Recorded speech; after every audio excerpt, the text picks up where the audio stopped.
Bismillahirrahmanirrahim. Assalamualaikum warahmatullahi wabarakatuh. Kembali lagi dengan saya, Eko Hardianto, SSTMT, di mata kuliah Analisis dan Perancangan Sistem Informasi. Pekan ini kita sudah masuk ke pertemuan ke-12, dan untuk pertemuan 12 dan 13 ini eh, menggunakan satu slide dan nanti akan dibagi menjadi dua bagian. Dan untuk bagian yang pertama, di pertemuan 12 ini, kita akan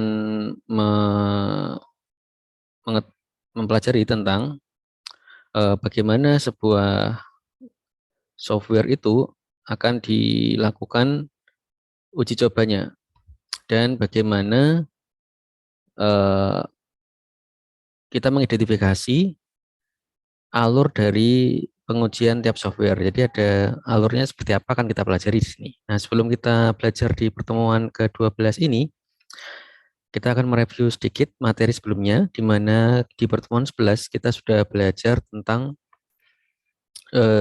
software quality assurance, di mana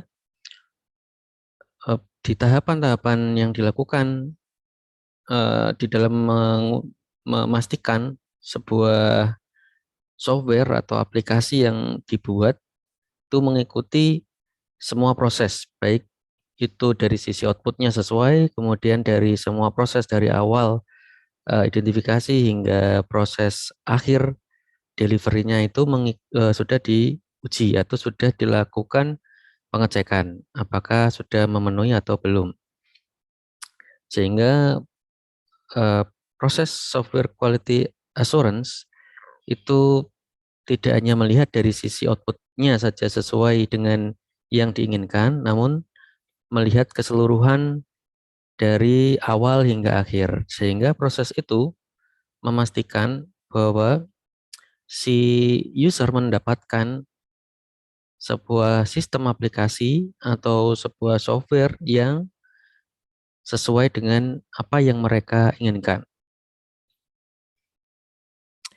Setelah kita mempelajari software quality assurance, di pertemuan 12 kita akan belajar tentang pengujian dari sebuah software. Dan untuk materi ini, kita masih menggunakan buku kedua, yaitu Pressman, yang berjudul Software Engineering a Practitioner Approach. Kalian bisa unduh di material yang sudah di-share di Google Classroom untuk buku yang kedua. Kemudian di beberapa kita akan mempelajari hal ini ada di bab 17, 18, 19, 20.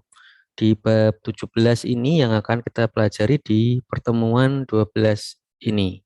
Dan 18, 19, 20 itu di pertemuan terkait dengan pertemuan ke-13.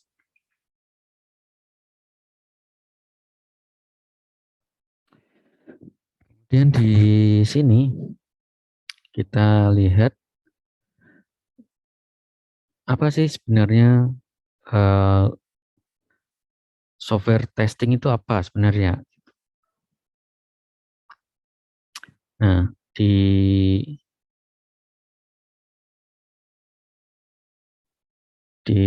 sini kita akan lihat apa sih software testing itu. Nah, software testing itu untuk mengetahui error yang terjadi. Terus saat dia didesain atau saat di software itu dibangun atau dikonstruk. Nah, bagaimana sebenarnya untuk melakukan tes itu? Bagaimana apa yang harus kita lakukan untuk mengetes itu? Nah,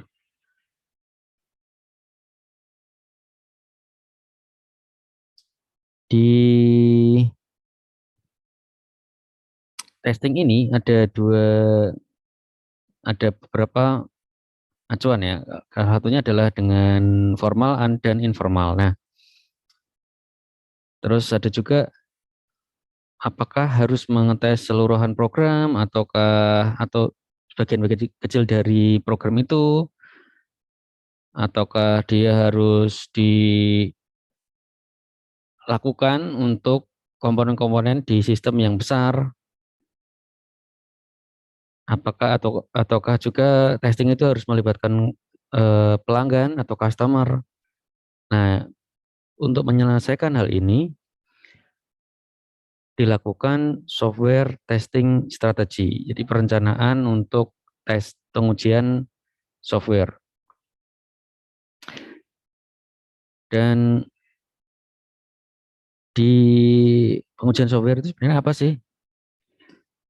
Pengujian software itu adalah melakukan tadi itu sebelumnya adalah kita menemukan adanya error atau mengidentifikasi apakah ada error saat program itu dibangun. Kemudian ada pihak yang terlibat gitu kan. Jadi ada yang dilibatkan baik dari sisi customer, kemudian ada pihak lain, divisi lain yang di luar dari programmer tersebut. Nah, sebenarnya untuk testing ini siapa sih yang melakukan gitu kan? Yang melakukan adalah project manager, kemudian software engineer dan spesialis penguji. Maksudnya adalah kita nanti akan bahas bahwasanya ada pihak-pihak yang bisa kita minta untuk melakukan pengujian ini.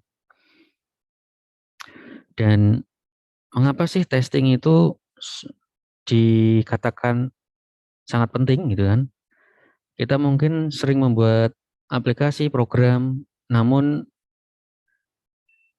eh, pasti disadari bahwasanya pengujian ini atau testing ini dilakukan hanya sekilas saja atau tidak dilakukan secara menyeluruh karena mungkin dari sisi waktu, kemudian tidak merencanakan sebelumnya, kemudian software itu harus dideliver segera dan masalah-masalah lain sehingga menyebabkan pengujian ini tidak menyeluruh. Nah, apa dampaknya gitu kan? Ya, jika pengujian itu dilakukan secara eh, sembarangan atau tidak ada perencanaan, maka yang terjadi adalah banyak waktu yang terbuang, kemudian usaha-usaha yang tidak diperlukan itu membengkak, dan yang lebih parah adalah ada eh, fungsi atau ada sistem yang eh, ter, teridentifikasi ada celah di sistem tersebut, namun tidak terdeteksi. Ya, ini yang mungkin menjadikan aplikasi tersebut vulnerable, jadi rentan terhadap serangan-serangan yang berasal dari luar yang tidak diberikan izin terhadap sistem tersebut atau aplikasi tersebut. Nah, itu tadi adalah akibat atau dampak yang disebabkan dari pengujian yang tidak terencana atau tidak dilakukan dengan baik. Kemudian bagaimana sih pengujiannya nanti? Bagaimana kita melakukan pengujian itu? Tentunya ada dua approach atau ada dua acuan ya. Ada yang dimulai dari yang kecil ke besar, kemudian ada juga yang memulai dari eh, diujikan dari yang kompleks atau hal yang besar dulu, baru menuju ke hal-hal yang kecil. Nanti acuan itu kedua acuan tersebut akan kita pelajari juga. Kemudian hasilnya apa gitu kan? Ya tentunya kalau hasil dari tahapan pengujian ini ya dokumen spesifikasi pengujian di mana eh, hasil dari dokumen pengujian spesifikasi pengujian itu nanti akan diisi dan apakah memenuhi dari semua yang disyaratkan ataukah tidak. Nah, bagaimana kita memastikan pengujian yang dilakukan itu sudah benar? Tentunya tadi itu dokumen yang sudah diisi tadi, yang dokumen spesifikasi pengujian tadi yang sudah kita lakukan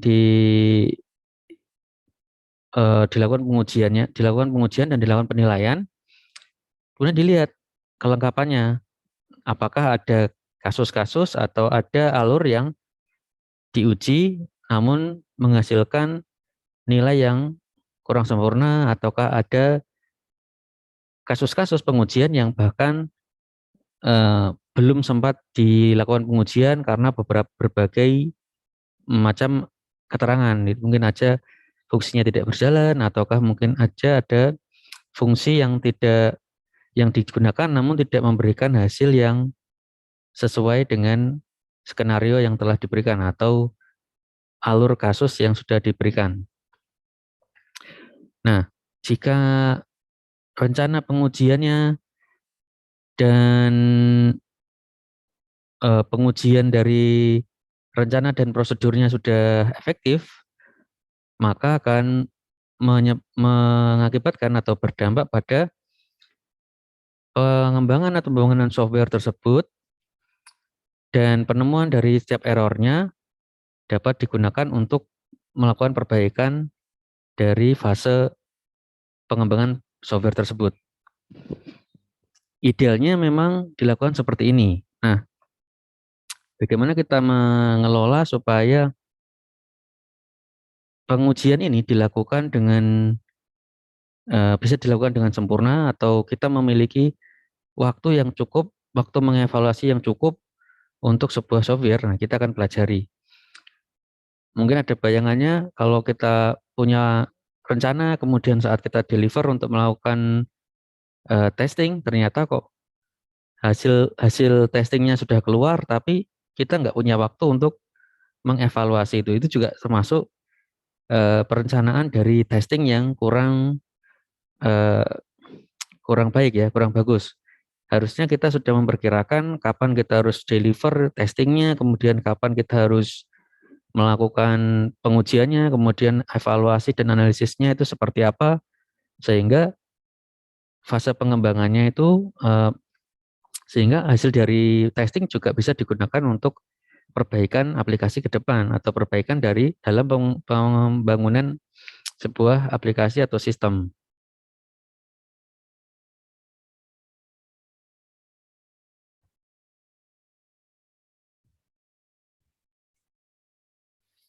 Nah, kita udah tahu nih siapa saja yang melakukan, kemudian apa saja yang akan dilakukan, kemudian hasilnya nanti apa, dan dampaknya, kemudian bagaimana hasil hasil dari pengujian ini digunakan. Nah, sekarang kita akan mulai belajar pendekatan strategis untuk melakukan testing ini atau melakukan uji coba terhadap suatu software. Untuk melakukan uji coba secara efektif, perlu dilakukan review teknis yang efektif pula. Banyak error bisa dihilangkan sebelum pelaksanaan uji coba. Kita sudah membahas di pertemuan ke-10, technical review itu yang melibatkan adanya kita mengundang para reviewer, kemudian kita melakukan pendokumentasian yang bagus, kemudian kita mengundang para programmer juga diundang, kemudian hasilnya juga dilakukan pemantauan setelah ada hasil reviewnya dari tim reviewer, kemudian ada diundang juga para programmernya, itu dimonitoring apakah hasil reviewnya itu telah dilakukan atau telah diperbaiki atau belum. Kita tidak bisa kita pungkiri bahwasanya membangun sebuah aplikasi atau program ini adalah sebuah proyek besar. Karena apa? Karena melibatkan banyak orang. Kita sudah bahas di awal sekali bahwasanya eh, mengembangkan sebuah software ini adalah proyek besar, maka diperlukan adanya project manager, kemudian ada juga usernya sendiri atau customernya itu yang memerlukan softwarenya, kemudian ada juga eh, manager, kemudian ada juga dari sisi desainernya, ada juga dari programmernya, ada juga kita juga mengakomodir sistem analis yang berbeda-beda gitu kan. Maka karena ini adalah proyek besar, maka akan melibatkan eh, banyak sekali pihak dan yang perlu dipastikan adalah semua pihak itu terkoordinasi dengan baik. Dan kita juga sudah membahas bahwasanya eh, untuk menghasilkan suatu software yang bagus, kita harus menyesuaikan antara kebutuhan pengguna, kemudian adanya kesempurnaan dari aplikasi, kemudian waktu yang diperlukan. Tentunya kalau komponen-komponen itu salah satu saja tidak dipenuhi, ya seperti di pertemuan 10, ya aplikasi itu ya tidak ber, atau merupakan aplikasi yang tidak ada gunanya gitu. Tidak punya value lagi. Karena apa? Karena mungkin dari sisi waktunya udah terlewat. Atau mungkin dari sisi fiturnya lengkap tapi eh, delivernya terlalu lama juga usernya nggak mau pakai lagi, tidak mau pakai juga. Atau mungkin waktunya terlalu cepat, tapi eh, fungsi-fungsi yang diberikan kok ternyata tidak sesuai ya, itu juga tidak digunakan juga. Jadi kita harus me- menemukan titik tengah di mana kita uji aplikasi tersebut atau sistem tersebut adalah aplikasi dan sistem yang sudah berjalan dengan fitur utama yang sudah di-deliver dengan baik, kemudian dari waktu yang diberikan itu sesuai dengan yang dibutuhkan oleh pengguna, sehingga mereka juga dari sisi kebutuhan mereka terpenuhi, kemudian dari waktu yang diminta juga terpenuhi. Sehingga klop akhirnya aplikasi itu memiliki manfaat. Kemudian uji coba dimulai dari tingkat komponen menuju integrasi ke dalam sistem secara keseluruhan. Kita nanti akan belajar nih, maksudnya tingkat komponen ke yang integrasi seperti apa. Lalu ada teknik uji coba harus dibedakan sesuai dengan pendekatan rekayasa perangkat lunak dan titik waktu pelaksanaannya. Nah, nanti kan pengujiannya kan tidak harus semuanya sama. Ada juga yang pengujiannya harus modelnya dengan prototypingnya atau mungkin pengujian dengan pengujian dari kelengkapan data yang terload atau mungkin hasil yang diberikan oleh sistem itu sesuai dengan perhitungan yang telah dilakukan sebelumnya, sehingga itu adalah untuk menguji itu ada beberapa teknik uji coba yang berbeda. Kemudian uji coba dilakukan oleh pengembang software dan untuk skala besar dilakukan oleh kelompok independen atau yang disebut dengan ITG. ITG itu Independent Test Group. Jadi kelompok yang dibentuk yang melakukan pengujian secara independen. Maksudnya independen apa? Supaya tidak ada eh, konflik kepentingan. Jadi kelompok independen ini dia melakukan pengujian tanpa adanya dependensi atau tanpa adanya kecenderungan terhadap software aplikasi yang dibangun.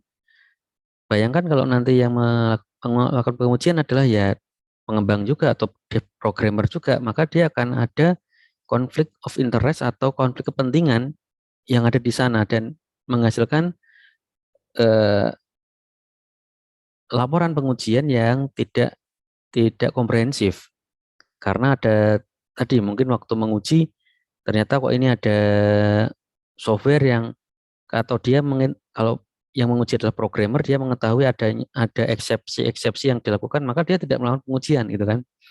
Tapi bayangkan kalau nanti yang mengujian adalah kelompok independen yang mereka benar-benar disimulasikan sebagai masyarakat atau pengguna umum dari berbagai level dan mereka menggunakan software yang telah dibangun dengan beberapa fungsi dan fitur yang telah diberikan tentunya ya. Mereka tidak menguji eh, secara acak, tapi mereka menguji sesuai dengan yang telah diinstruksikan sebagai representasi dari pengguna yang umum atau pengguna yang bervariatif saat aplikasi itu di-deliver.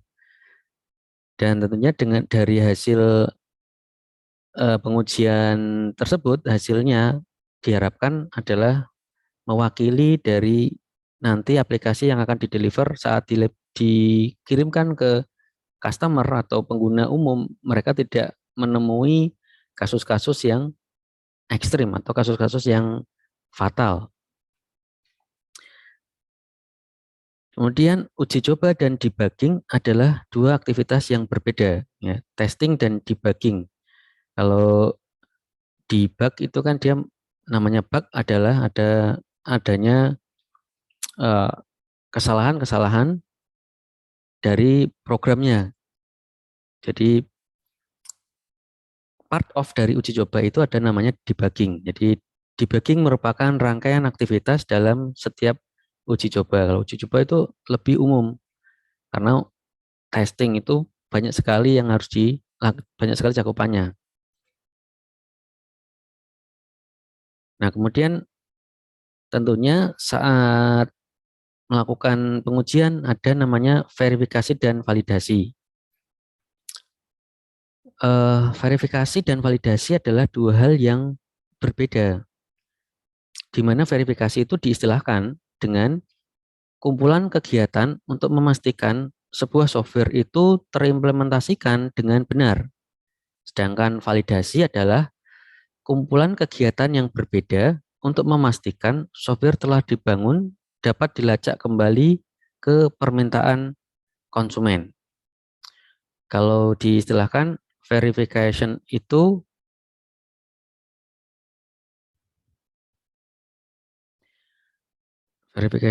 diistilahkan dengan apakah kita sudah membangun sebuah produk dengan benar. Nah, sedangkan validation itu adalah pertanyaan apakah kita sudah membangun produk yang benar. Jadi fokusnya adalah jika verification itu lebih ke apakah sudah dilakukan hal-hal yang sudah sesuai, bahwasanya produknya itu sudah dilakukan proses yang sesuai sehingga menghasilkan produk yang diinginkan. Nah, kalau yang right product berarti produk yang benar, produk yang dapat dibandingkan dengan hasil-hasil atau dengan kebutuhan pengguna dibandingkan dengan fungsi yang lain atau dengan hasil yang lain gitu. Jadi bisa dilakukan validasinya. Misalkan sebuah fungsi ada Y, ada X, kemudian saat di input X tertentu apakah hasilnya Y-nya akan sesuai atau tidak gitu kan. Itu adalah validasinya. Nah, kemudian uji coba tidak bisa dilihat sebagai jaringan pengamanan atau safety net. Unsur kualitas harus dimasukkan ke dalam produk software. Jadi belum tentu kalau jadi uji coba dia akan lolos dari sebuah serangan atau dia sudah secure. Nah, kalau mau memang dilibatkan hal seperti itu, maka kualitas software itu juga parameternya harus dimasukkan ke dalam uji cobanya. Kemudian tadi kita sudah belajar bagaimana apa bedanya validasi dan verifikasi. Nah, sekarang di awal kita sudah menyebutkan bahwasannya kita memerlukan sebuah kelompok yang independen supaya tidak ada konflik kepentingan yang dilakukan jika kita melibatkan programmer atau unsur-unsur yang terlibat dalam pengembangan software. di organisasi, di pengelolaan orang-orang yang akan terlibat itu kita kategorikan dalam organisasi uji coba. Jadi di sini yang dilibatkan adalah orang yang membuat software tidak bisa diminta untuk menguji coba software. Karena itu tadi, karena ada konflik kepentingan tadi. Kalau saya programmernya, kemudian saya tahu alurnya yang benar itu seperti ini, maka akan diujikan yang sesuai alur yang benar tanpa kita mengetahui bagaimana sih alurnya kalau orang awam menggunakan ini. Bisa jadi berbeda dengan para programmer atau pembuat software ini atau orang-orang yang terlibat dalam pengembangan software ini. Namun bukan berarti software harus diuji coba oleh orang yang sama sekali tidak terlibat dalam pengembangan. Misalnya, pengembang tetap bertanggung jawab untuk uji coba software pada tingkat unit dan integrasi sampai arsitektur sistem lengkap. Jadi mereka levelnya mengujikan ada komunikasi antar programmer, misalkan ada menggunakan SSO atau menggunakan API tertentu untuk mengintegrasikan kedua fungsi yang ada di dalam aplikasi itu juga harus dikomunikasikan. Kemudian ada juga di orang-orang yang terlibat dalam pengembangan bisa dilibatkan atau baru bisa menyerahkan kepada kelompok yang menguji coba, namun dapat dilakukan pendampingan oleh developer. Jadi dalam testing, developernya bukan berarti nggak boleh lihat, nggak boleh ada di lokasi tersebut, boleh-boleh aja. Kemudian ada dilakukan pendampingan gitu. Misalkan dia tujuannya apa? Kalau ada sesuatu yang diperlukan, misalkan, oh ternyata ada error nih, ada sesuatu yang harus dilakukan eh, pengujian, tapi ternyata kok stuck di tahapan tertentu. Nah, supaya tidak stuck dan tidak mendapatkan hasil sampai akhir. Nah, para developer ini mendampingi mungkin ada cara tertentu untuk yang dilakukan atau mitigasi resiko yang terjadi yang dilakukan seperti apa supaya si user tersebut tetap bisa lanjut sampai ke akhir pengujian. Jadi jangan sampai oh dia kalau ada yang stuck ya sudah dibiarkan saja, tidak seperti itu, tapi harus didampingi supaya mereka kita mendapatkan eh, masukan itu dari yang komprehensif dari awal sampai akhir.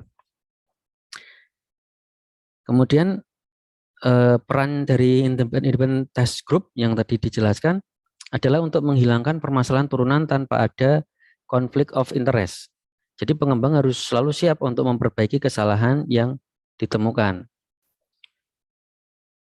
Eh, Konsep dari yang harus ditanamkan pada para programmer adalah para programmer itu harus siap menerima semua masukan atau kesalahan yang mungkin terjadi. Bisa saja mereka mengatakan, oh ini bukan suatu kesalahan karena mungkin saja penyebab yang lain, mungkin aja karena tidak ada di fase requirement-nya atau mungkin terlewat, tidak ada di tahapan kita pengembangan di analisis sistemnya itu ada tahapan yang terlewat sehingga requirement itu tidak dilibatkan atau tidak dimasukkan ke dalam dokumen di tahapan analisis selanjutnya sehingga pada perancangannya requirement itu tidak masuk, itu bisa juga terjadi. Oleh karena itu komunikasi antar para sistem analis, kemudian para developer, kemudian adanya eh, kelompok-kelompok yang melakukan uji coba ini juga harus dilakukan komunikasi yang baik. Strategi uji cobanya seperti ini. Dia membuat si Pak Presman ini membuat seperti pusaran apa ini? Pusaran air, tapi yang kita libatkan keluar. Kalau ada yang menyebutnya ini adalah obat nyamuk bakar gitu. Mungkin kalian tidak banyak yang mengetahui, tapi bentuknya memang seperti ini. Ya boleh-boleh saja. Alurnya dari yang kecil ini menuju ke yang besar. Memang disebutkan adalah yang dilakukan itu dari yang komponen terkecil hingga integrasi yang paling besar. Pengujian di level unit testing, lalu di integration testing, kemudian validation testing, dan sistem testing secara keseluruhan. Kalau di unit testing yang diujikan itu dengan kode-kode programnya, itu kan dilakukan uji. Kemudian dilakukan integration testing, desainnya itu gimana? Apakah hasil yang dikirimkan oleh satu fungsi ke fungsi lainnya diterima dengan baik? Kemudian dari tombolnya diklik, itu apakah menghasilkan yang diinginkan atau halaman yang dituju sesuai, bukan halaman yang sesuai. Kemudian dilakukan validation testing, kemudian dicek oleh tim independent test group atau orang-orang yang terlibat dalam pengujian, apakah sesuai atau tidak dengan requirement-nya, hingga akhirnya di engineering pengembangan dari sistemnya itu dilihat di fase sistem testingnya. Jadi arahnya ke sini ya, dari mulai yang kecil hingga ke yang besar bertahap. Jadi dimulai dari unit testing, kemudian keluar spiral hingga ke sistem testing yang paling tinggi atau paling luas cakupannya. Kalau untuk dari sisi prosedural, gambarnya seperti ini. Kalau tadi umumnya gambarnya spiral, tapi kalau kita mau lebih dalam lagi, bisa dibuat seperti ini gambarannya ya. Unit testing, ini ada kecil-kecil, banyak sekali di sini. Tentunya kan fungsi-fungsi yang diujikan, kode-kode program yang dibuat itu kan banyak sekali, itu masuk ke code atau dilihat dari kodenya. Fokus pada control structure, apakah fungsi-fungsi itu melakukan diberi input tertentu, dia akan melakukan menghitung dengan sesuai dengan yang diprogramkan atau tidak. Kemudian antar unit testing ini kemudian dilihat integrasinya seperti apa. Kemudian di antara integrasi sistem yang besar dilihat integrasinya seperti apa. Ini di level design. Pada tahapan ini berfokus pada input dan output untuk verifikasi konstruksi program. Verifikasi berarti kan dia melakukan, kalau nanti ada tombolnya memberikan tombolnya submit, ya dia harus benar nggak sudah ngirim uh, data tersebut, kemudian dia mengarahkan ke halaman yang seperti apa, kemudian saat dia ditekan halaman tertentu, dia memberikan respon yang sesuai dan sebagainya. Dan yang terakhir ada tingkatan tertinggi, itu dicek requirement-nya, di mana requirement itu fokus pada validasi untuk memastikan perangkat lunak memenuhi permintaan. Jadi validasinya berarti saat dilihat Y yang diberikan itu sudah sesuai dengan Y yang lain atau tidak, divalidasi hasilnya. Untuk pengujian testing software ini mengacu pada V model. Alurnya mengacu pada V model. Bentuknya V seperti ini. Di gambar yang kiri yang mengarah ke bawah ini adalah tahapan-tahapan saat melakukan pengembangan software ya. Ini tahapan pengembangannya seperti ini. Dan yang setelah executable softwarenya sudah jadi, nah ini tahapan pengujiannya. Kalau kita mengembangkan software kan mulai dari requirement modeling, kemudian ada architectural design, kemudian ada component design, ada code generation dalam mengembangkan softwarenya. Selanjutnya setelah ada software itu terbentuk, dilakukan unit testing yang terkecil, atomic level ya, level yang paling kecil, memiliki fungsi atau mungkin kaitannya yang spesifik. Kemudian integration testing, bagaimana antar fungsi tadi digabungkan atau antar satu unit testing dengan unit testing lainnya itu bagaimana integrasinya. Kemudian integration testing ini yang dilihat adalah komponen desainnya dan bagaimana desain arsiteknya. Selanjutnya ada menaik lagi ke yang lebih atas lagi, yang lebih tinggi lagi, sistem testing, di mana divalidasi sistemnya apakah sudah memberikan uh, output yang sesuai. Selanjutnya acceptance testing. Jadi tahapan akhirnya dari testing adalah acceptance testing. Nah, ini pengujian memang perlu dilakukan. Tapi apa sih ukurannya kalau uji coba itu dikatakan berhasil? Nah, kita harus punya ukuran. Tidak hanya asal melakukan uji coba. Apakah ini sudah dilakukan testing? Sudah, tapi tidak ada ukurannya. Nah, untuk melakukan pengukuran keberhasilannya itu seperti apa? Yang pertama, tentukan permintaan atau requirements produk dalam bentuk yang bisa diukur atau quantifiable jauh sebelum tahapan uji coba dimulai. Jadi saat kemarin waktu diskusi di pertemuan 9, 10, ada yang menanyakan, ini kalau masuk testing apakah masuk di tahapan untuk melakukan quality assurance atau melakukan monitoring ini? Ya tidak, ya, ternyata untuk melakukan testing atau fase testing itu memiliki fase tersendiri ya. Di fase inilah untuk memastikan bahwasanya case-case atau skenario yang telah dibuat itu diuji dan menghasilkan output yang sesuai dengan permintaan atau sesuai dengan yang diharapkan. Jadi waktu kalian membuat software awal, saat kalian terpikirkan mau melakukan testing tertentu ya bisa dilakukan, bisa direncanakan sejak jauh-jauh hari sebelum software itu dilakukan testing atau pengujian. Kemudian tetapkan tujuan objektifnya dari uji coba secara eksplisit.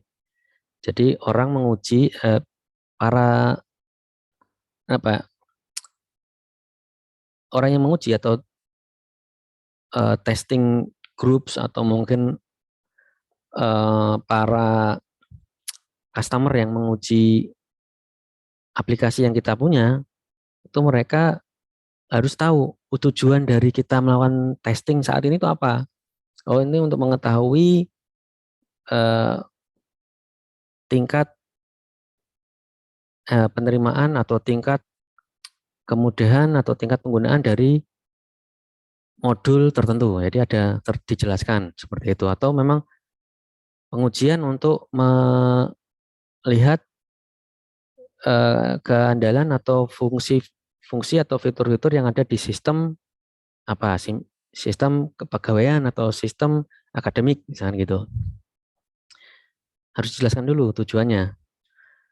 Kemudian pahami pengguna serta membuat profil tiap kategorinya. Jadi kalau penggunanya ada yang levelnya expert atau levelnya awam, itu juga bisa dilakukan profiling. Supaya kita tahu, ternyata yang expert itu memang mereka memerlukan fitur yang lebih kaya, misalkan gitu. Kalau yang awam memerlukan eh, struktur drop down menu yang lebih sesuai dengan kategorinya, misalkan gitu. Jadi mereka tidak melihat eh, dari namanya, tapi dia harus dikategorikan atau dikelompokkan yang mudah melihatnya atau mudah menafsirkannya oleh si user umum tadi. Kemudian kembangkan rencana uji coba testing plan yang menekankan pada siklus yang cepat atau rapid cycle testing. Jadi uji cobanya tidak diberikan waktu yang tak terbatas, tapi harus disiapkan bagaimana pengujian, kemudian mereka lakukan pengujian secara cepat, sehingga hasilnya lebih cepat atau hasilnya segera dapat dikirimkan kepada developer untuk melakukan perbaikan jika ada. bangun software yang didesain untuk bisa menguji coba dirinya sendiri, self-test atau automatic test. Ini bisa dilakukan seperti misalkan jika dia ada, biasanya kan aplikasi itu ada yang dibuat untuk testing apakah suaranya sudah dapat masuk atau tidak, atau resolusi resolusi yang ada di sistem dengan perangkat yang tersambung itu sudah sesuai atau belum, sesuai dengan rekomendasi atau belum. Itu mereka si aplikasi sistem itu sudah bisa melakukan uji coba. Jadi tidak harus nunggu dulu orangnya, oh ternyata gambarnya kalau dengan perangkat A tidak cocok atau tidak kompatibel gitu. Kemudian lakukan review teknis untuk menilai strategi uji coba dan kasus uji cobanya. Jadi kan review teknis dia ngajak semua reviewer lakukan diskusi bahwa oh ini saya punya strategi seperti ini, sebaiknya seperti apa? Apakah ada masukan atau tidak? Kemudian lakukan review teknis yang efektif sebagai saringan kesalahan. Itu tadi di bab sebelumnya kita udah bahas mengapa penggunaan review itu membantu sebuah siklus program di deliver lebih cepat. Itu ada gambarnya. Kemudian kembangkan pendekatan perbaikan secara terus-menerus sebagai proses uji coba. Jadi kalau sudah ada perbaikan, kemudian fungsi atau ada permasalahan-permasalahan yang ditemukan, itu selalu lakukan monitoring secara berkelanjutan supaya apa? Supaya aplikasi yang dibangun ini, permasalahan yang ditemukan ini sampai solve-nya seperti apa gitu. Jadi tidak hanya sekali testing kemudian tidak dilakukan kelanjutannya itu seperti apa, itu juga dipertanyakan sama pengguna. Ini nanti aplikasinya waktu waktu di deliver masih tipe betanya atau tipe alfanya, ini nanti kalau sudah di deliver sudah diperbaiki atau belum ya, seperti itu. Nah ini kalau strategi untuk aplikasi yang konvensional, aplikasi yang kalau di aplikasi itu kan ada yang modelnya konvensional, kemudian ada juga yang kalau sekarang sudah apa, jenisnya banyak, ada yang ke web based, kemudian ada juga yang mobile device based, dan yang harus dipertimbangkan banyak banyak hal yang sebenarnya termasuk object oriented programming dan sebagainya gitu. Nah, ini kita lihat dulu bagaimana penguji untuk aplikasi yang konvensional. Secara umum yang dilakukan adalah unit testing, kemudian integration testing seperti sebelumnya, dan ada regression testing. Nah, apa yang dilakukan di unit testing? Unit testing itu menguji untuk unit terkecil dari sebuah desain software, yaitu komponen atau modul-modul software, fungsi-fungsi yang ada itu diuji secara atomik. Apakah sudah diverifikasi, menghasilkan produk yang benar atau output yang benar, output yang sesuai. Kemudian dilakukan uji coba integrasi, integration testing. Integration testing itu untuk mencoba menemukan kesalahan yang muncul pada proses penggabungannya atau waktu dikaitkan dengan sistem yang lain, apakah menemui sebuah masalah atau tidak. Atau ini kalau interfacing antar mukanya saat dia dilakukan penggabungan, apakah ada kesalahan atau tidak. Ini levelnya lebih tinggi lagi di uji coba integrasi. Nah, ini ada disebut istilah baru nih, uji coba ulang. Diistilahkan dengan regression testing. Uji coba ini artinya uji coba ulang ya, bukan uji coba regresi. Nah, uji coba ulang ini maksudnya adalah uji coba yang dilakukan ketika modul sudah digabungkan sehingga muncul alur data yang baru, alur inter input output, alur input output atau adanya alur kontrol logik yang baru. Maksudnya gimana? Maksudnya gimana? Gini, uji coba ulang atau regression testing itu dilakukan misalkan seperti ini. Kalian sudah melakukan pengujian. Nah, kemudian eh, ada perbaikan, misalnya gitu, ada perbaikan di mana tombol ini saat diklik ternyata tidak memberikan output yang sesuai pada tahap testingnya, testing awalnya. Nah, kemudian tim developer akan memperbaiki ya. Nah, setelah tim developer memperbaiki, kita perlu mengetes lagi nih. Kita tes lagi fungsi yang tadi yang sudah dilakukan perbaikan oleh tim developer dan sudah dilakukan testing pada fase sebelumnya. Kita uji lagi apakah sudah sesuai atau belum, itu yang dipastikan. Oh, ternyata setelah dilakukan perbaikan dia sudah memberikan hasil atau memberikan output yang diinginkan. Tapi harus ada tambahannya. Nah, apakah setelah perbaikan yang dilakukan menimbulkan masalah lain pada software tersebut? Gitu.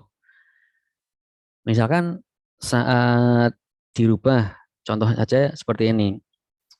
Saat menginput nilai harga, dia memerlukan eh, separator yang membutuhkan, yang tidak membutuhkan koma, misalkan gitu. Jadi programnya diubah saat dia memasukkan angka untuk nominal value untuk uang, misalkan value untuk uang yang dibutuhkan, biaya yang dibutuhkan misalkan 10 juta, itu kan tidak memerlukan nilai koma di belakangnya. Nah, ternyata saat ditemukan di software itu juga ada menghitung untuk hasil yang presisi sehingga membutuhkan koma di belakangnya. Apakah perubahan yang dilakukan sebelumnya pada mungkin perbaikannya pada modul harga untuk nilai mata uang, apakah dia berdampak pada hasil atau berdampak pada formatting untuk angka-angka yang membutuhkan presisi, nilai presisi tinggi ya. Jangan sampai nanti sudah ternyata sudah diperbaiki untuk nilai mata uang dia tidak menggunakan koma di belakangnya, nanti yang membutuhkan presisi tinggi dia ikut juga ternyata nggak ada komanya di belakangnya sehingga angka-angkanya sangat eksak dan nggak ada nggak ada komanya. Nah, itu juga menimbulkan masalah baru. Jangan sampai seperti itu. Untuk menemukan hal seperti itu dilakukan namanya regression testing. Ya, uji coba ulang itu yang dimasukkan ke dalam tahapan ini. Jadi seperti ya. Kemudian dilakukan uji coba unit. Tadi kita udah bahas ada uji coba unit, kemudian integration testing, kemudian ada sistem testing dan seterusnya. Kita bahas untuk uji coba unit. Uji coba unit itu dilakukan untuk interface modul yang dimana dipastikan agar informasi dapat masuk dan keluar ke modul atau dari modul dengan tepat. Jadi yang dia dapat input yang benar dan dia memberikan output yang tepat juga. Kemudian struktur data, struktur data lokal, di mana dipastikan agar integritas data terjaga selama pengolahan berjalan. Saat dia menerima input dengan presisi tertentu, ya dia harus menjaga hal itu supaya penghitungannya tidak berubah. Jangan sampai nanti waktu dikirim dia menggunakan koma, dikeluarkannya ternyata saat dia keluar dari suatu modul tertentu menggunakan koma ternyata masuk ke modul yang lain sudah berubah berubah formatnya. Itu juga harus dipastikan. Semua alur melalui struktur pengendalian atau kontrol structure yang dipastikan tercakup. Gimana kalau ada alur yang percabangannya dia akan memberikan format ya dan tidaknya seperti apa, ataukah dia punya while atau dia until, itu seperti apa yang dilakukan ya kan. Kalau while selama fungsi itu masih terpenuhi, ya dia akan dilakukan, ya kan. Kemudian kalau until ya sampai fungsi itu eh, di dibaca dan dipenuhi. Jadi kalau misalkan tidak dipenuhi lagi, ya dia tidak akan dieksekusi. Misalnya seperti itu. Kemudian kondisi di perbatasan nilai data dipastikan tercakup. Jadi kalau ada nilainya nilai yang nilai batas itu harus dimasukkan ke dalam salah satu struktur, atau jangan sampai nilai yang perbatasan itu dia tidak tercakup. Jadi harus dilakukan pengujian untuk nilai-nilai yang batas. Nilai-nilai batas juga perlu dicek.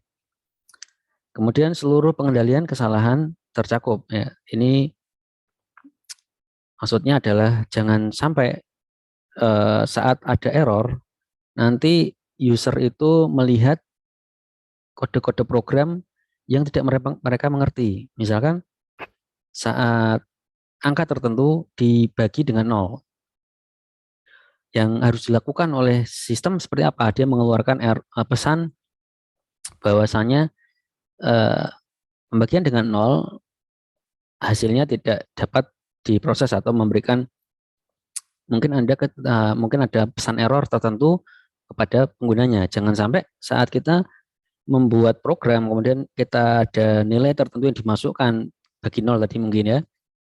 Kemudian yang keluar adalah warning atau error dari kontrol database-nya atau kontrol dari aplikasinya, yang dimana seperti kode-kode program yang menunjukkan kesalahan error dari pembagian tadi nilai value tadi kan. Jangan sampai seperti itu, nanti usernya malah atau customernya malah bingung lagi. Jadi gitu ya. Jadi dilihat interface-nya, lokal data structure-nya, ada batas-batas nilai-nilai batas juga dicek.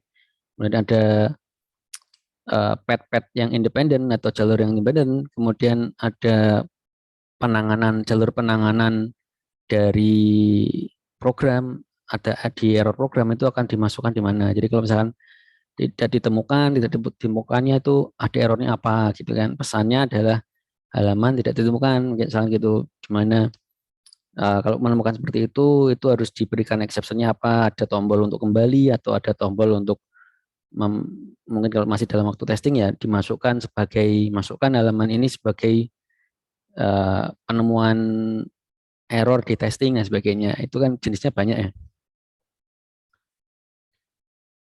Nah, ini lingkungan uji coba unit.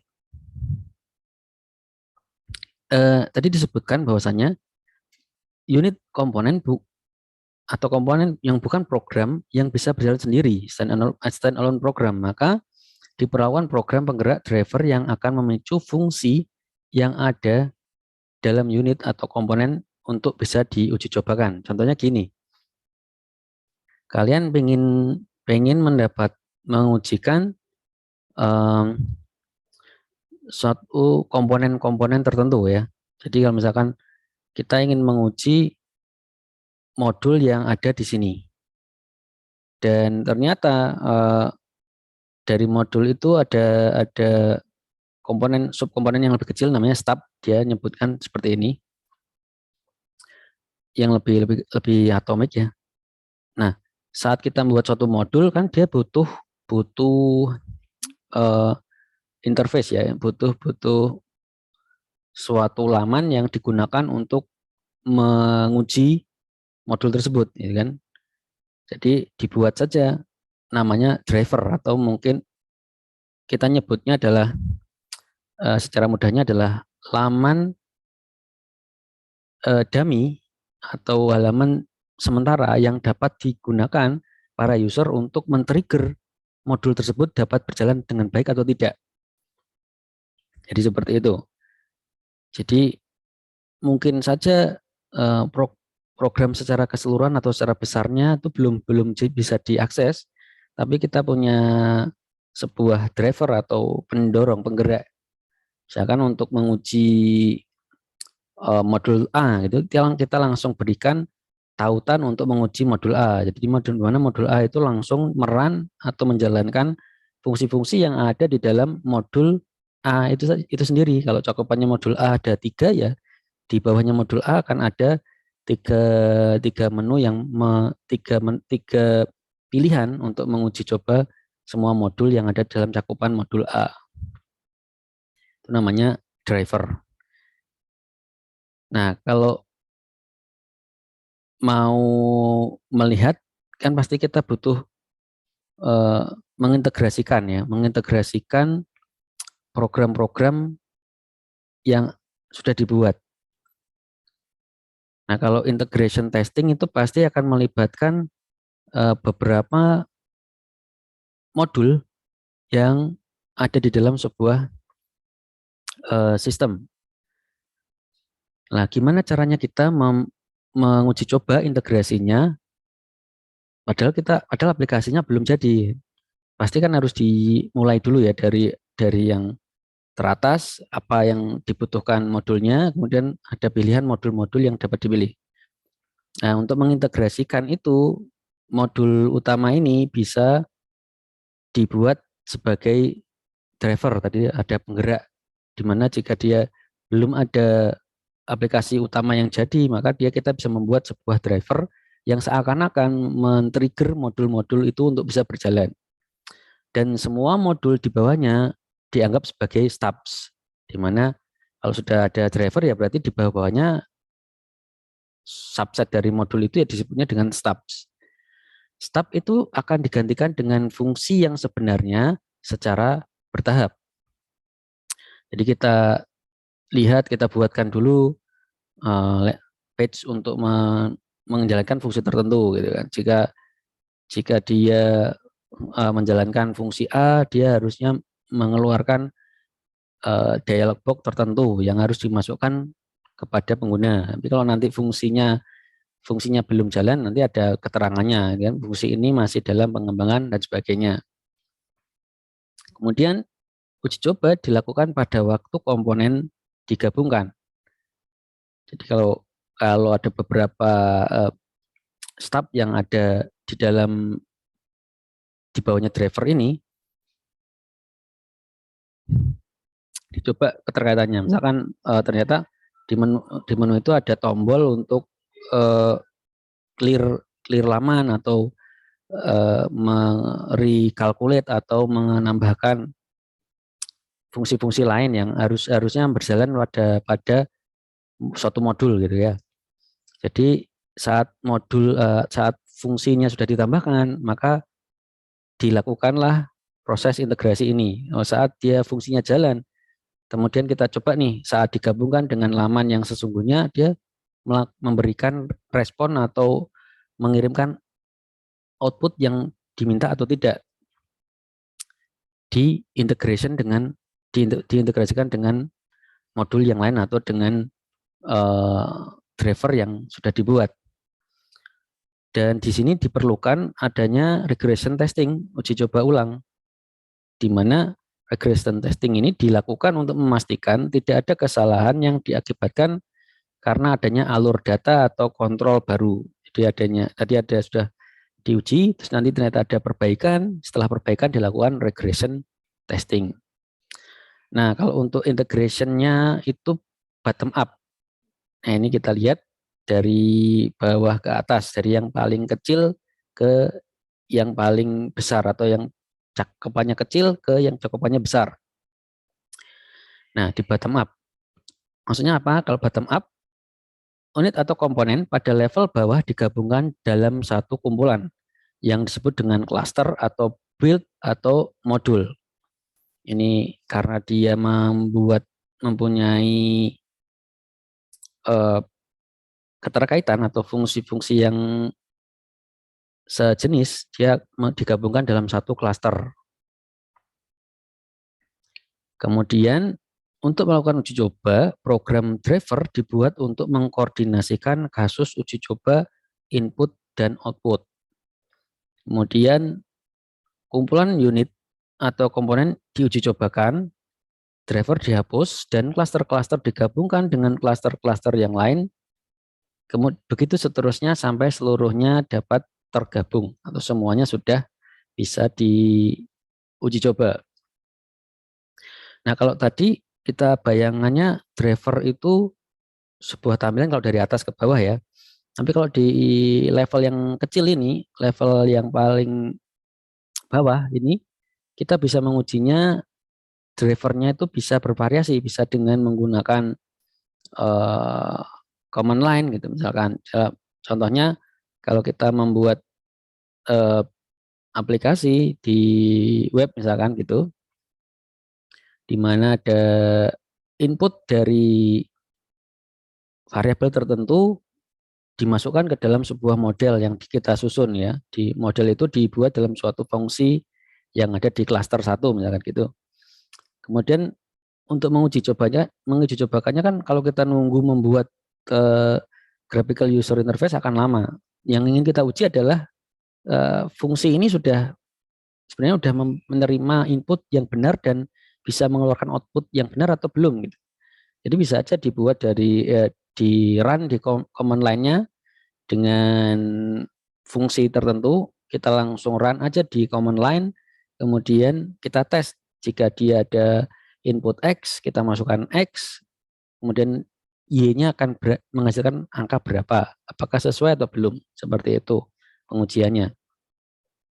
Jadi tidak harus semuanya dilakukan atau dibuat dengan graphical user interface-nya. Bisa juga opsi lain gitu. Kalau memang pengujiannya lewat konsol atau lewat terminal dari server itu juga bisa dilakukan. Jadi kan kalau server dia punya beberapa path atau alamat yang bisa digunakan untuk melakukan pengujian. Misalkan apakah setelah dilakukan input data tertentu di database-nya apakah sudah menerima hasil tersebut atau belum. Itu juga bisa dicek dengan command line.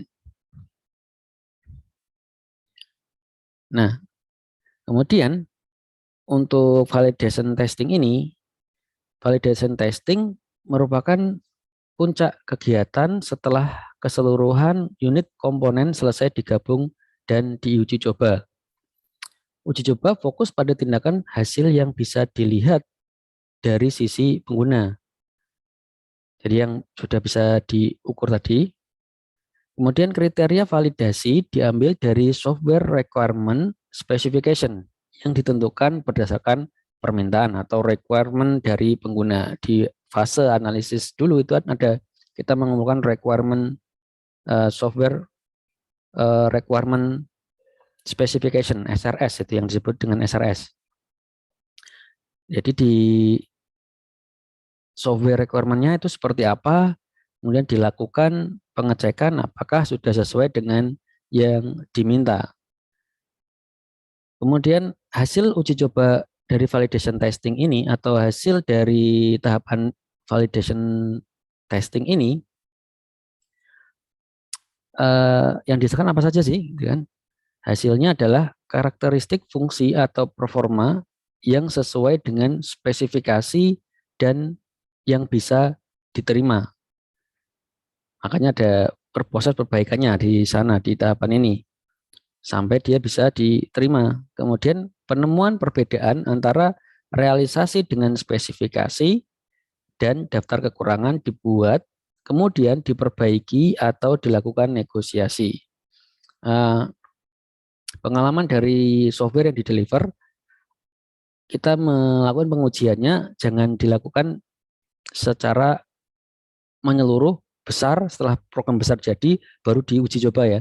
Kalian bisa mencoba uji coba pertama dengan menguji part of sistemnya itu supaya nanti waktu di akhir tidak langsung semuanya harus diuji dan tentunya yang menguji juga perlu waktu juga untuk melakukan pengujian gitu kan. Kalau dengan yang diskenariokan itu hanya sedikit demi sedikit, tentunya yang menguji juga dari sisi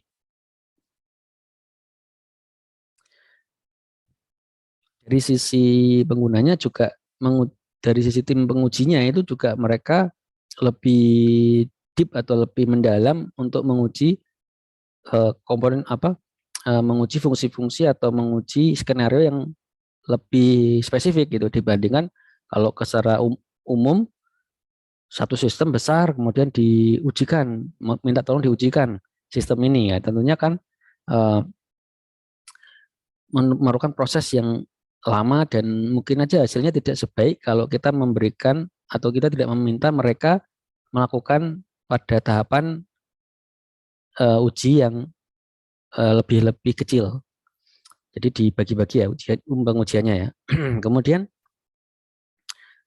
bisa juga pengujian yang bertahap itu dilakukan untuk membantu saat ternyata ada modul A, kemudian modul A itu menggunakan fungsi tertentu yang dimana fungsi itu akan digunakan di modul yang lain. Nah, saat kita lakukan testing dan ternyata ditemukan kesalahan di fungsi yang akan digunakan di modul lain itu,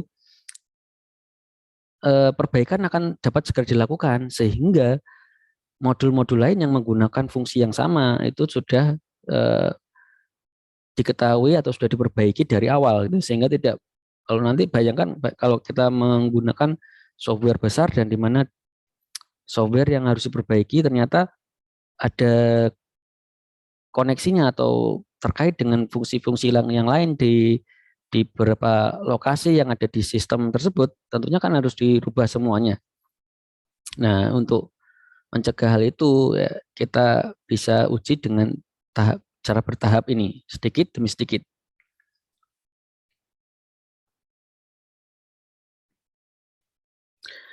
Kemudian kalau untuk uji coba sistemnya apa yang dilakukan itu ya? Yang dilakukan adalah software hanya satu komponen dalam sistem berbasis komputer. Misalkan eh, tentang hardware-nya atau tentang people-nya atau information yang ada di dalamnya. Kemudian dicoba juga recovery-nya, bagaimana pemulihannya saat software itu ada crash atau ada sesuatu yang terjadi, dia bagaimana pemulihannya. Kemudian ada security testing. Nah, ini nanti yang perlu dilibatkan salah satu yang komponen yang harus diujikan adalah keamanannya, security-nya. Mara saat akhir-akhir ini adalah eh, sistem yang telah dibangun oleh kementerian atau mungkin lembaga itu banyak dibobol atau dilakukan peretasan oleh pihak-pihak yang tidak berwenang. Kemudian diuji coba stress test atau ketahanannya. Ketahanan ini maksudnya gini, misalkan dia eh, sistem itu bisa menampung semua pengguna kantor, gitu ya. Jumlahnya adalah 500.000, 50.000 atau pegawainya diambil 20%-nya gitu, sekitar 10.000. Dengan uji coba stress test 10.000 data yang masuk mengakses bersamaan, apakah softwarenya bisa tetap berjalan atau tidak, ataukah mengalami masalah gitu kan. Ternyata kalau baru diberikan 5.000, ternyata dia langsung sudah error atau terjadi masalah. Lah itu apa yang harus diperbaiki. Itu dengan stress test. Kemudian uji coba performance testing. Bagaimana performance dari servernya, kemudian di sisi servernya RAM-nya seperti apa, hard disk yang berjalan seperti apa, prosesor yang digunakan seperti apa, itu juga perlu diuji cobakan. Lalu uji coba penempatan atau deployment testingnya, dia di deploy di PC yang seperti apa, gitu kan? Di PC dengan jenis tertentu akan menghasilkan dampak seperti ini, gitu kan? Atau mungkin di lokasi yang berbeda dengan spesifikasi yang hampir sama, tapi kan setiap komputer mungkin ada yang memberikan atau menginstal aplikasi tertentu yang berbeda, itu ada perbedaannya atau tidak. Nah, ini proses debugging atau menemukan eh, proses yang dilakukan untuk menghilangkan adanya kesalahan. Proses debugging ini adalah proses yang di dalam proses testing atau proses uji coba, di mana menghasilkan suatu output, di mana jika proses yang debugnya berhasil, itu maka tidak ditemukan adanya kesalahan. Dicek gitu ya. Jika penyebabnya ternyata kok di fase debugging itu ditemukan, maka dilakukan perbaikan. Ya, jika dilakukan perbaikan, maka harus dilakukan uji coba ulang atau regression testing tadi. Atau melakukan uji coba kembali, uji coba di testing kembali. Kita lihat di sini di gambarnya ya. Jika penyebabnya tidak ditemukan, cari kemungkinan penyebabnya dan buat kasus uji coba baru, lalu dilakukan uji coba. Pertama ini kita lihat gambarnya. Dari sebuah aplikasi ada outputnya, dicek debug. Ternyata bisa dicari penyebabnya. Kemudian dilakukan perbaikan. Kemudian dari perbaikan kita minta untuk melakukan regression test karena yang dilakukan hanya di kasus-kasus tertentu gitu. Dilakukan pengujian ulang.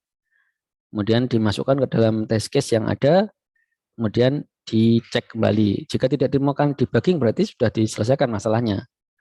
Tentunya regression test tadi juga mengecek apakah perubahan di satu modul akan mengakibatkan perubahan di tempat yang lain.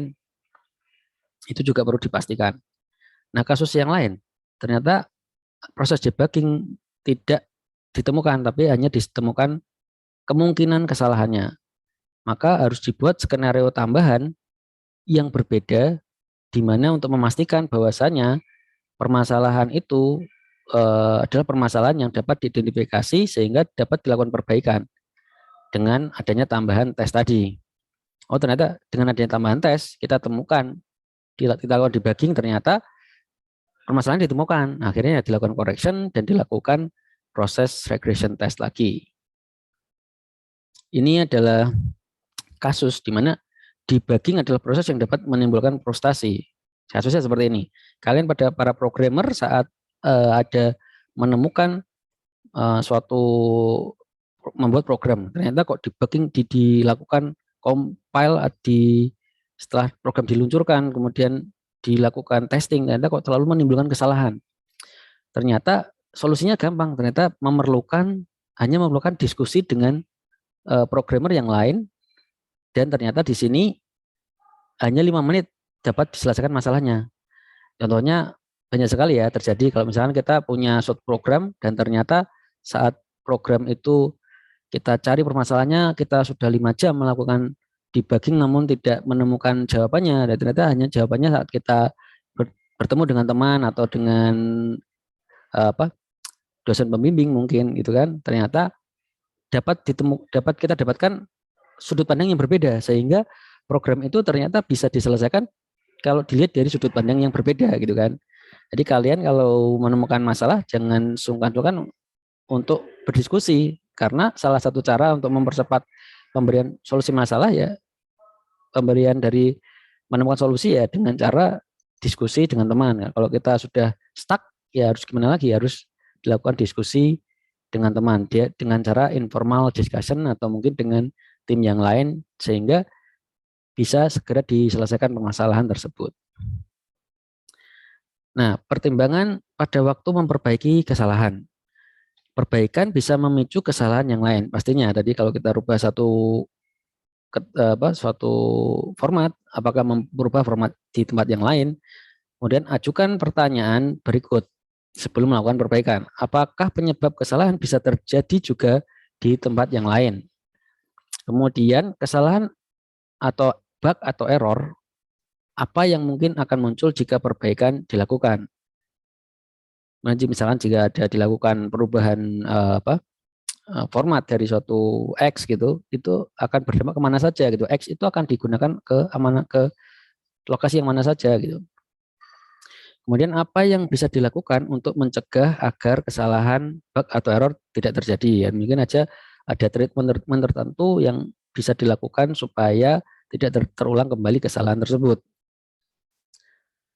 Nah, kalau prinsip dasar uji coba perangkat lunak itu yang pastinya adalah kemudian dalam uji coba atau tes stability-nya.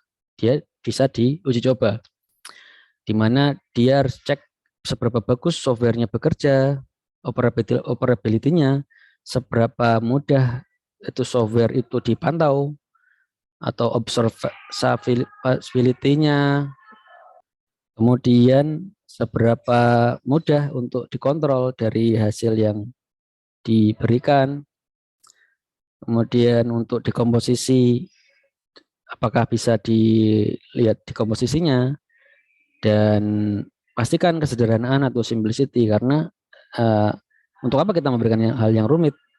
Kita harus memberikan semudah mungkin kepada pengguna, dan kestabilan dari perangkat tersebut serta mudah difahami. Ya, pastikan untuk membuat suatu software dengan bahasa yang mudah dipahami, sehingga penggunanya juga bisa menggunakan dengan mudah, dan juga penggunanya bisa mengeksplor lebih jauh tanpa harus ada panduan yang diberikan. Untuk pekan ini sampai ini dulu, nanti kita lanjutkan di pekan depan. Sampai ketemu di pertemuan tatap muka secara daring di kesempatan berikutnya. Terima kasih telah mengikuti dan telah menyimak materi ini. Salam sehat selalu. Wassalamualaikum warahmatullahi wabarakatuh.